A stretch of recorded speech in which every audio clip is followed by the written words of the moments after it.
Hello दोस्तों, यदि आप भी 24 मार्च को संस्कृत का एनुअल एग्ज़ाम देने वाले हैं तो अभी के इस क्लास में 24 मार्च वार्षिक परीक्षा के लिए संस्कृत के हम लोग सब्जेक्टिव क्वेश्चन आंसर देखेंगे। अभी के इस क्लास में ऑब्जेक्टिव क्वेश्चन हम बता दिए हैं, इस क्लास में हम लोग सब्जेक्टिव क्वेश्चन आंसर देखेंगे। यहाँ पर देख सकते हो एनुअल एग्जामिनेशन 2025 क्लास 9th ये संस्कृत का क्वेश्चन पेपर है और इस क्लास में हम लोग सब्जेक्टिव क्वेश्चन देखेंगे। विषय कोड 105 रहेगा संस्कृत का एग्जाम पूरे 100 नंबर का होगा और समय मिलेगा 3 घंटा 15 मिनट का। तो आइए पहला नंबर क्वेश्चन देखते हैं सब्जेक्टिव का। तो यहाँ पर सबसे पहले लघु उत्तरीय प्रश्न है, देख सकते हो लघु उत्तरीय प्रश्न का उत्तर लिखा गया है। तो पहला नंबर क्वेश्चन है कि प्राचीन काल में ग्रामीण जीवन कैसा था। यहाँ पर क्वेश्चन पर ध्यान दीजिएगा और इसका आंसर क्या होगा इस पर ध्यान दीजिएगा। प्राचीन काल में ग्रामीण जीवन कैसा था, ये सभी प्रश्न को आपको नोटबुक पर लिखकर याद कर लीजिएगा। लास्ट में हम बता देंगे इसका पीडीएफ कैसे प्राप्त कर सकते हैं। तो इसका उत्तर लिखिएगा कि प्राचीन काल में ग्रामीण जीवन मुख्यतः कृषि पर आधारित था, जहां लोग सरल और आत्मनिर्भर जीवन जीते थे। गांव में समुदाय और स्वशासन भी भावना मजबूत थी और लोग धार्मिक और यहाँ पर आध्यात्मिक मूल्यों को महत्व देते थे। तो इसका आंसर यहाँ तक लिखना है। क्वेश्चन नंबर 1 का राइट आंसर यहाँ तक लिखना है, याद रखिएगा। क्वेश्चन नंबर 2 पूछा गया है कि वेद का परिचय दे। वेद का परिचय दे, तो इसका उत्तर लिखा गया है यहाँ पर। वेद संस्कृत भाषा में ज्ञान या विद्य जनता से निकले शब्द से बना है, जो विश्व के सबसे प्राचीन धार्मिक और दार्शनिक ग्रंथों में से है, जिसमें ऋग्वेद, यजुर्वेद, सामवेद और अर्थवेद शामिल है। तो इसका आंसर यहाँ तक। क्वेश्चन नंबर 3 पूछा गया है कि साधु और असाधु में अंतर स्पष्ट करें। साधु और असाधु में अंतर लिखना है। तो इसका उत्तर लिखा गया है कि साधु वह होता है जो सत्य, अहिंसा, समय, स्वयं और परोपकार के मार्ग पर चलता है, जबकि असाधु दुर्गुणों से युक्त, अधर्म और स्वार्थ की प्रकृति रखने वाला होता है। तो यहाँ तक इसका उत्तर लिखना है। उसके बाद पूछा गया है कि किशोरावस्था किसे कहते हैं। किशोरावस्था किसे कहते हैं, तो इसका उत्तर लिखा गया है कि बचपन से वयस्कता की ओर जाते समय शारीरिक और मानसिक रूप से जो बदलाव आते हैं उसे किशोरावस्था कहते हैं। यह एक संक्रमणकालीन अवधि है। किशोर अवस्था में शारीरिक और मानसिक विकास होता है। इस अवधि में कई चुनौतियां आ सकती हैं। तो यहाँ तक आंसर लिखना है। उसके बाद पूछा गया है 5 नंबर क्वेश्चन कि वृक्ष परोपकारी होते हैं कैसे। बताना है कि वृक्ष जो है वह परोपकारी होते हैं कैसे। तो इसका उत्तर लिखा गया है कि वृक्ष निस्वार्थ भाव से हमें छाया, फल फूल, लकड़ी, प्राणवायु, ऑक्सीजन आदि प्रदान करते हैं। वे भूमि का क्षरण रोकते हैं, जलवायु को संतुलित रखते हैं और जीव जंतुओं को आश्रय देते हैं। तो यहाँ तक इसका आंसर लिखना है। उसके बाद क्वेश्चन नंबर 6 पूछा गया है कि फितरा कब और किसे दिया जाता है। तो इसका आंसर यहाँ तक लिख दीजिएगा। उसके बाद 7 नंबर क्वेश्चन है वैशाली के प्रमुख संघ कौन होते हैं। वैशाली के प्रमुख संघ कौन कौन है, तो इसका उत्तर लिखना है कि प्राचीन वैशाली में विभिन्न गणराज्य और संघ सक्रिय थे। इनमें लिच्छवी संघ प्रमुख था, जो गणराज्य प्रणाली के अंतर्गत शासित था। अन्य संघों में वजी संघ और मल्ल संघ की महत्वपूर्ण थे। तो इसका आंसर यहाँ तक। उसके बाद क्वेश्चन नंबर 8 पूछा गया है कि बिहार की मूर्ति कला का परिचय दे।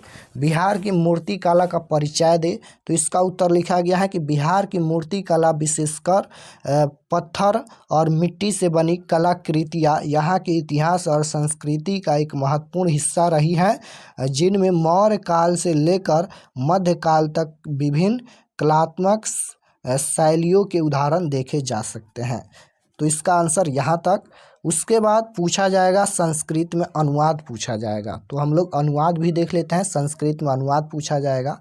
जैसे पहला नंबर क्वेश्चन पूछा गया है कि तुम गोलघर देखोगे। तो इसका यहाँ पर उत्तर लिखा गया है, यानी संस्कृत में अनुवाद किया गया है त्वा गोलघर दक्ष्यसि। उसके बाद संस्कृत देवभाषा है, तो संस्कृत देवभाषा अस्ति। उसके बाद और ये अनुवाद 10th क्लास में भी पूछा जाता है संस्कृत में। उसके बाद है परिश्रम के बिना सफलता नहीं मिलती है, तो परिश्रम बिना सफलता न लभते। उसके बाद है कि सोहन बाघ से डरता है, तो सोहन ब्रिघ्यात बिभेति। उसके बाद है राम रमेश पढ़कर खेलेगा, तो इसका उत्तर लिखा गया है पटना बिहार की राजधानी है, तो पटना बिहार से राजधानी अस्ति। उसके बाद है कि कक्षा में रवि छात्रों में श्रेष्ठ है, कक्षाया रवि छत्रसु श्रेष्ठ अस्ति। उसके बाद है कि मैं नवम वर्ग का छात्र हूँ, तो नवम छाया छात्र अस्ति। उसके बाद है विद्यालय के दोनों ओर वृक्ष हैं, विद्यालय उभयतः वृक्षा सन्ति। तो यहाँ तक हो गया अनुवाद। उसके बाद अनुच्छेद पूछा जाएगा, याद रखिएगा अनुच्छेद पूछा जाएगा, और अनुच्छेद भी क्लास 10th में पूछा जाता है। तो यहाँ पर देखिए क्वेश्चन अनुच्छेद क्या पूछा गया है, गंगा नदी पर, गंगा नदी पर पूछा गया है अनुच्छेद। तो इस तरह से पॉइंट देकर भी इसका आंसर लिख सकते हैं, या फिर यहाँ से भी लिख सकते हैं, कोई दिक्कत नहीं है। तो यहाँ से शुरुआत करना है। भारतवर्ष नदीसु गंगा नदी श्रेष्ठा वर्तते, गंगा नदी हिमालयात प्रभवति बंगोप सागरे पतति। इस तरह से इसका आंसर लिखना है यहाँ तक। उसके बाद यहाँ पर अनुच्छेद, यहाँ पर व्यायाम पर अब अनुच्छेद लिखा गया है, तो यहाँ तक इसका आंसर लिख देना है। उसके बाद अनुच्छेद लिखा गया है अस्माकम मम विद्यालय पर, यहाँ पर अनुच्छेद लिखा गया है, इसका भी आंसर लिखना है। उसके बाद क्वेश्चन ये पूछा गया है कि 5 दिनों के अवकाश हेतु विद्यालय प्रधान को एक आवेदन पत्र संस्कृत में लिखना है, संस्कृत में यहाँ पर आवेदन पत्र लिखना है। तो इस प्रकार से इसका आंसर लिखिएगा श्रीमान प्रधानाचार्य RDB हाई स्कूल पटना, कुछ इस प्रकार से इसका आंसर लिखिएगा श्रीमान। इस तरह से यहाँ पर देख लीजिए, यहाँ तक इसका आंसर लिखिएगा। उसके बाद फिर यहाँ पर क्वेश्चन पूछा गया है कि अध्ययन की प्रगति के विषय में अपने पिता को एक पत्र संस्कृत में लिखे। तो यहाँ पर संस्कृत में अपने पिता को एक पत्र लिखना है, तो इसका भी यहाँ पर उत्तर लिखा गया है, इस प्रकार से देख लीजिए। यहाँ पर लास्ट में डेट लिख दीजिएगा, अपना नाम भी यहाँ पर लिख दीजिएगा, और 9वीं कक्षा ये भी लिख दीजिएगा। तो इतना ही क्वेश्चन है, इतना का हम आंसर बता दिए। आप लोग एक बार और इसको रिवीजन कर लीजिएगा, और रिक्वेस्ट है कि आप लोग कॉपी पर लिखकर इसको एक बार याद कर लीजिएगा, प्रैक्टिस कर लीजिएगा। और अगर आप लोग चैनल पर नए होंगे तो चैनल को ज़रूर सब्सक्राइब कर लीजिएगा, ताकि आने वाले नेक्स्ट क्लास आपके पास ज़रूर पहुँचे। अब चलिए हम आपको बताते हैं कि आप लोग इसका PDF कैसे डाउनलोड कर सकते हैं। तो ऑब्जेक्टिव और subjective question answer PDF download करने के लिए गूगल पर चले आना है, और आपको सर्च करना है RK एक्सपर्ट क्लासेस। इसी चैनल का नाम आपको गूगल में सर्च करना है RK एक्सपर्ट क्लासेस। तो जैसे ही गूगल पर सर्च करेंगे RK एक्सपर्ट क्लासेस, तो आपके सामने फर्स्ट पेज आएगा इस प्रकार से। यहाँ पर देख लीजिए ध्यान से, पहला पेज आएगा, इस पर आपको क्लिक करना है। तो चलिए हम इस पर क्लिक करते हैं। क्लिक करने के बाद ये ओपन हो जाएगा, और ओपन होने के बाद आपको नीचे आना है क्लास 9th के सेक्शन में। तो यहाँ पर ये ओपन हो गया। ओपन होने के बाद नीचे आना है क्लास 9th के सेक्शन में। तो नीचे आइए, यहाँ पर क्लास 9th का सेक्शन मिल जाएगा। तो यहाँ पर देखिए ये क्लास 9th का सेक्शन है।